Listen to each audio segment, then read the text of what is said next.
దీపావళి అన్న పేరులోనే మనకి తెలుస్తూ ఉంది దీపాల వరుస అని.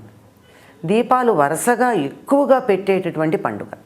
మిగిలిన అన్ని పండుగల కన్నా దీంట్లో ఉన్న విశిష్టత సూర్యాస్తమయ సమయానికల్లా దీపాల వరుసలు వరుసగా పేర్చుకుంటూ రావడం. ఈనాడు ఇలా దీపాలు పెట్టడానికి అనేకమైన కారణాలు చెప్తూ ఉంటారు. అందరూ ప్రధానంగా మనకి చెప్తూ ఉండేది, అందరికీ తెలిసినటువంటిది ఏమంటే, కృష్ణుడు నరకాసురుని సంహరించాడు. నరకాసురుడు అజ్ఞానానికి ప్రతీక. ఏదైతే మనకి జీవితంలో పనికిరానివి అంటే నెగిటివ్ అని అంటూ ఉంటామో, నెగిటివ్ ఫీలింగ్స్, నెగిటివ్ థాట్స్ ఉన్నాయో ఇవన్నీ కూడా చీకటితో పోల్చబడుతూ ఉంటాయి.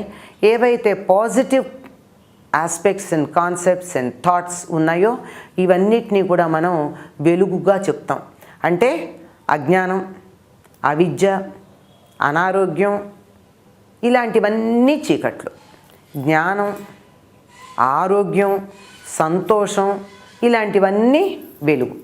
కనుక ఈ చీకట్లన్నిటినీ పోగొట్టి వెలుగులన్నీ కలిగించేటటువంటి పండుగగా దీపావళిని చెప్పుకుంటాం. దీపావళి నాడు ప్రధానంగా చేయవలసినటువంటి పని ఏమిటి అంటే దీప ఆరాధన. మనకి ఒక లోకంలో అన్నిటినీ కూడా భగవంతుడికి పూజలో సమర్పించేటప్పుడు పుష్పం సమర్పయామి అంటే పూలిస్తున్నాను అని, అలాగే ప్రతిదాన్ని సమర్పయామి అంటాం. కానీ దీపం దగ్గరికి వచ్చేటప్పటికి దీపారాధన చేసావా అంటామే తప్ప దీపం ఇచ్చావా అనం.